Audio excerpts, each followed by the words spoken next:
Hello guys, मेरा नाम है रवि और स्टडी ग्लो में आपका बहुत बहुत स्वागत है। किताबों में हमने यही पढ़ा है कि हमारा जो जीवन पनपा हमारे धरती पे ही पनपा, क्योंकि यहाँ पे पानी था, फिर प्रोटीन्स बने और धीरे धीरे क्या हुआ, मतलब पौधे बने, प्राणी बने और विकसित होते होते इंसान बने। हमें यही लगता है, लेकिन आपको जान के हैरानी होगी कि ये इतिहास बदलने वाला है। जी हाँ दोस्तों, जापान और नासा के वैज्ञानिकों ने एक ऐसी खोज की है जिससे ये पता लगने वाला है कि क्या एस्टेरॉयड ही हमारे जीवन के जन्मदाता हैं। जी हाँ दोस्तों, कुछ ऐसे सबूत मिले हैं जिससे वैज्ञानिक इस निष्कर्ष पे पहुंचे हैं कि ये एस्टेरॉयड ही थे जिनकी वजह से क्या हुआ था, जीवन पनपा है। और अगर किसी और प्लेनेट पे कहीं भी जीवन पनपा होगा तो उसके पीछे एस्टेरॉयड ही वजह होगी। क्योंकि आपको पता है कि हम सारा कुछ अनुमान करते हैं, इतिहास को हम प्रैक्टिकली जाके पीछे देख नहीं सकते हैं क्योंकि कोई टाइम मशीन ऐसी है नहीं, तो हर चीज़ अनुमानित होता है। लेकिन अब क्या हुआ है, एक सीधा सीधा रिजल्ट मिला है जिसकी वजह से वैज्ञानिक बहुत ज़्यादा शॉक्ड हैं और साथ ही साथ उन्होंने एक प्लान भी बनाया है जिसकी वजह से क्या होगा, किसी और ग्रह पर जीवन पैदा कर सकते हैं। लेकिन हम समझते हैं कि आखिर वो एस्टेरॉयड है क्यों, है क्या। इसका नाम है रियुगु, ठीक है। यही एस्टेरॉयड है जिसपे क्या था, वैज्ञानिक लगातार रिसर्च कर रहे थे। ये क्या था, एक तरीके से हमारी धरती के आसपास ये घूम रहा था। तो वैज्ञानिकों ने क्या किया दोस्तों कि इसी एस्टेरॉयड पे जाके उन्होंने क्या किया, उसके पत्थर के सैंपल लाए। पत्थर को सैंपल लाने के बाद इन्होंने लगातार शोध किया। शोध करने के बाद इनको जो पता चला, इनको ये पता चला कि यहाँ पे क्या है, अमीनो एसिड है। अमीनो एसिड आपको पता है प्रोटीन्स के लिए कितना ज़्यादा इंपॉर्टेंट होता है। अगर अमीनो एसिड है तभी प्रोटीन्स बनेंगे। तो वैज्ञानिक इस बात को जान के बहुत ज़्यादा आश्चर्य हुए कि उस एस्टेरॉयड पे अमीनो एसिड था, हालांकि वो खराब हो चुका है लेकिन फिर भी उसके संकेत मिले हैं और इसी वजह से वैज्ञानिक बहुत बड़ा ये दावा कर रहे हैं। लेकिन ये कब बना, ठीक है, जैसे ये जो रियुगु एस्टेरॉयड आखिर इस पर ही क्यों शोध कर रहे थे, अभी मैं आपको बताऊंगा। क्योंकि देखिए, ये जो एस्टेरॉयड है जो बना है ये काफ़ी पुराना है। वैज्ञानिकों की इस बात की आशंका थी कि ये तब बना है जब हमारे प्लैनेट नहीं बने थे, उसके पहले से ही ये बना है। इसी वजह से वैज्ञानिक इस पे बहुत ज़्यादा शोध कर रहे थे, क्योंकि अगर सच में एस्टेरॉयड की वजह से किसी प्लैनेट पे जीवन पनपेगा तो जाहिर सी बात है वो एस्टेरॉयड बहुत ज़्यादा पुराना होगा। अब वहाँ पे क्या होंगे, प्रोटीन होंगे। तो ये सारा एक उनको डाउट था, इसी वजह से इन्होंने क्या किया, उस पर लगातार रिसर्च किया। लेकिन ये कब बना, देखिए उससे पहले मैं आपको ये बता दूं कि हमारा एडिक्शन मैनेजमेंट का कोर्स है, ठीक है। अगर आपको किसी चीज़ से एडिक्शन है, ठीक है, किसी चीज़ से भी है, पढ़ाई में या आपको फ़ोन में आप एडिक्टेड हैं, तो हमारे कोर्स अवेल कर सकते हैं जिसमें सिद्धांत सर काफ़ी डीप में आपको बताएंगे, ठीक है। रिकवरी कोड आप यूज करें तो आपको 25% एक्स्ट्रा ऑफ भी मिलेगा।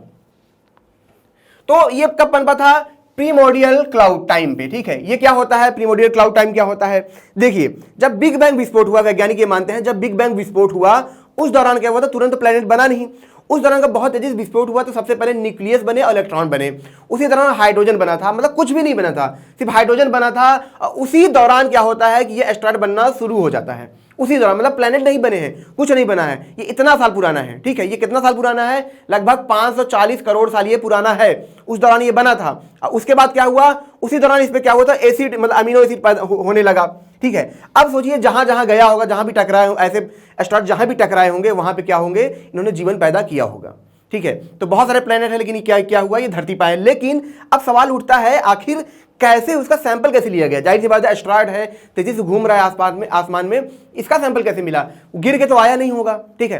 तो इसका सैंपल मिला कैसे, इसका सैंपल जो मिला है, हायाबुसा क्या है, एक सैटेलाइट है, इसके द्वारा मिला।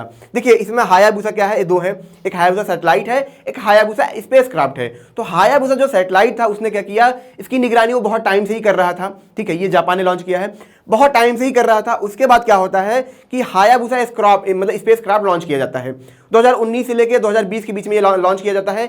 एक साल तक मिशन चलता है। इसका काम क्या होता है, इसका काम होता है कि ये क्या करेगा, इस सैटेलाइट पे, मतलब इस एस्टेरॉयड पे, रियुगु स्पेस मतलब इस पे एस्टेरॉयड पे जाके क्या करेगा, वहां से सैंपल लाएगा, ठीक है। अब क्या होता है, एक साल तक पूरा काम होता है, ये जाता है वहां पे और सैंपल लाता है। जरा गेस करिए कितना सैंपल लाया होगा, गेस करिए 1 kg, आधा kg नहीं, सिर्फ 5 ग्राम सैंपल लाया है। और उसी 5 ग्राम सैंपल में जितने भी रिसर्चर हैं, जैसे नासा हुआ, जापान हुआ, सब हर कोई उसी में काम कर रहा है। मतलब कहीं सैंपल दिया भी जा रहा है तो माइक्रोग्राम में दिया जा रहा है, मैं बताऊंगा कितना कहाँ गया है। तो ये वहां से सैंपल आता है। अब यहाँ पे ये सैंपल है, सैंपल आप देख सकते हैं, ठीक है। यहाँ पे ये सैंपल है, इस पे लगातार काम होने लगा। भाई 5 ग्राम सैंपल है तो आपको पता ही है, ठीक है।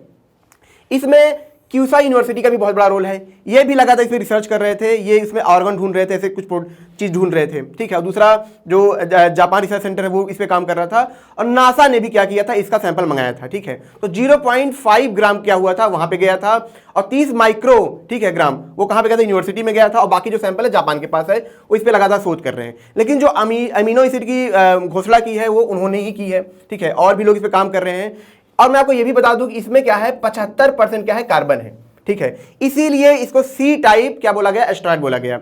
अच्छा, बी टाइप और सी टाइप क्या होते हैं, आज आप ये भी समझ लीजिए।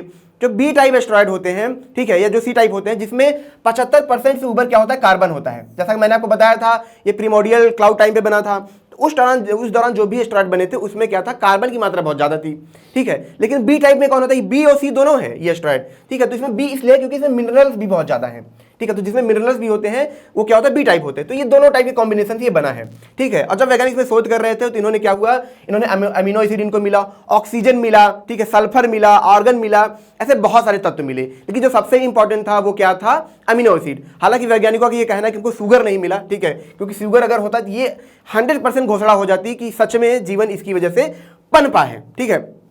तो ये चीज थी।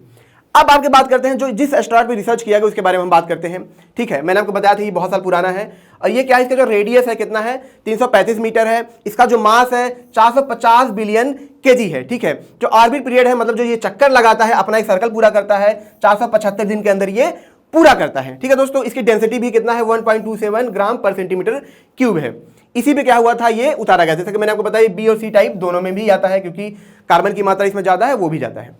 ये तो हमने सारा इन्फॉर्मेशन समझ लिया। लेकिन जो सबसे इंपॉर्टेंट है वो ये है कि आपको पता है कि जो वैज्ञानिक है इस समय, या जो एलॉन मस्क है, हर कोई इस पे काम कर रहा है कि हम मल्टीप्लैनेटरी कैसे बने। इसमें ये बहुत बड़ा रोल पैदा करेगा। क्यों पैदा करेगा, अगर हमको किसी ग्रह पे क्या है जीवन पैदा करना है तो हम यही टेक्निक क्या करेंगे, अपना के उसको वहां पे भेजेंगे, और वहां पे क्या होगा, हम जीवन पैदा कर सकते हैं। थोड़ा वक्त लगेगा लेकिन ऐसे ही होगा। और साथ ही साथ हमको ये भी आइडिया मिलेगा, अगर सच में इसकी वजह से धरती पे जीवन पैदा हुआ है तो जाहिर सी बात है ऐसा जीवन बहुत जगह पे होगा, क्योंकि ऐसे एस्टेरॉयड बहुत टाइम पहले बने होंगे और जगह जगह पे ये घूम रहे होंगे, और जहां जहां ये टकराए होंगे वहां ऐसी सिचुएशन पैदा हुई होगी कि वहां जीवन होगा, मतलब एलियन वहां पे होंगे, ठीक है। लेकिन अब बात करते हैं कि ये क्यों इतने खास होते हैं, तो हमने समझ लिया। लेकिन आप समझ लेते हैं कि एस्टेरॉयड कॉमेट क्या होते हैं, ठीक है। देखिए, मैंने एक वीडियो में बताया था, मैं फिर से आपको बता देता हूं कि जो कॉमेट होते हैं वो क्या होता है, एक तरीके से, ठीक है, ये अपने हिसाब से चक्कर लगाते हैं, ये एक बेल्ट में चक्कर नहीं लगाते हैं, ठीक है। एस्टेरॉयड समझेगा आप समझ में आएगा। जैसे हमारा ये अर्थ है, ये और हमारा मतलब ये सोलर सिस्टम है, तो जो एस्टेरॉयड होंगे ये क्या प्लेन में चक्कर लगाएंगे, एक बेल्ट में लगाएंगे। मतलब ये जब प्लैनेट बनने लगा था तब ये बने थे, ये पूरी तरीके से प्लैनेट नहीं बन पाए थे। लेकिन जो कॉमेट होता है ये प्लैनेट जब बिग बैंग के दौरान ही ये बनता है। इसी वजह से क्या होता है कि मतलब इनका जो चक्कर होता है एलिप्टिकल होता है, एकदम जो बेल्ट के फॉर्म में नहीं होता है। इसी वजह से जब सन के पास जाते हैं तो ये क्या कहते हैं, वेपराइज होते हैं। उसके बाद आता है मेटेरॉयड, कि जो हमारे धरती के आसपास क्या मतलब चक्कर लगाने लगता है, इसको क्या बोलते हैं, मेटेरॉयड बोलते हैं। वही मेटियोर किसको बोलते हैं, जो क्या होता है हमारे धरती के इन्वायरमेंट में आ जाता है, ठीक है, एयर से टकराने लगता है, उसको क्या बोलते हैं, मेटियोर बोलते हैं। लेकिन जो बच जाता है, जो आके सीधे धरती से टकरा जाता है, उसको क्या बोलते हैं, मेटेओराइट बोलते हैं। तो ये पूरा सिस्टम था। लेकिन जो सबसे जरूरी था वो था रियोगु, ठीक है, जो एस्टेरॉयड था ये सबसे इंपॉर्टेंट था, क्योंकि ये बहुत पहले बना था और ये संकेत देता है कि हमारी धरती पे जीवन है, ठीक है।